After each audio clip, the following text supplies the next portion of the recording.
ആത്മസമർപ്പണത്തിന്റെ ത്യാഗോജ്ജല ഇബ്രാഹിമീയ ചിന്തകൾ അയവറിക്കൊണ്ട് ലോകമെമ്പാടുമുള്ള മുസ്ലിം സഹോദരർ ഇന്നും നാളെയും ബലിപെരുന്നാൾ ആഘോഷിച്ചു.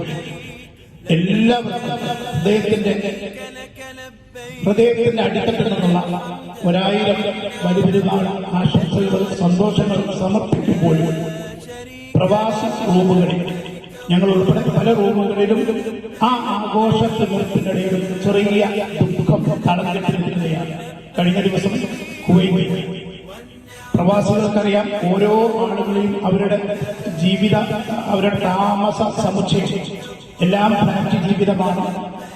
പലയിടത്തും ഇത്തരം തീപിടുത്തവും അപകടങ്ങളും ഒക്കെ ഫ്ലാറ്റുകളിൽ ഒന്നിനു പുറകെ ഒന്നായി. ഏറ്റവും അവസാനം കുവൈറ്റിൽ നമ്മുടെ ഒരുപാട് സഹോദരങ്ങൾ നമ്മെ വിട്ടുപിരിഞ്ഞു. പല കുടുംബങ്ങളുടെയും അഗാധമായ ദുഃഖത്തിന്റെ ഓർമ്മകൾ തലം കെട്ടിരിക്കുന്നു.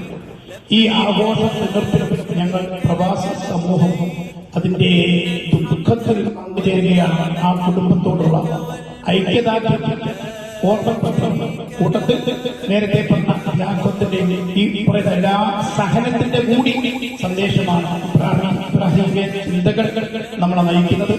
എല്ലാവർക്കും ബലിപെരുന്നാൾ ആശംസകൾ സമർപ്പിക്കും. അല്ലാഹു സർവശക്തൻ എല്ലാ നിലക്കുമുള്ള ഇത്തരം പ്രതിസന്ധികൾ അതിജീവിക്കാനുള്ള എല്ലാവിധ മനക്കരുത്തും സർവ്വ സംവിധാനങ്ങളും നമുക്ക് സമ്മാനിക്കട്ടെ എന്ന പ്രാർത്ഥനയോടെ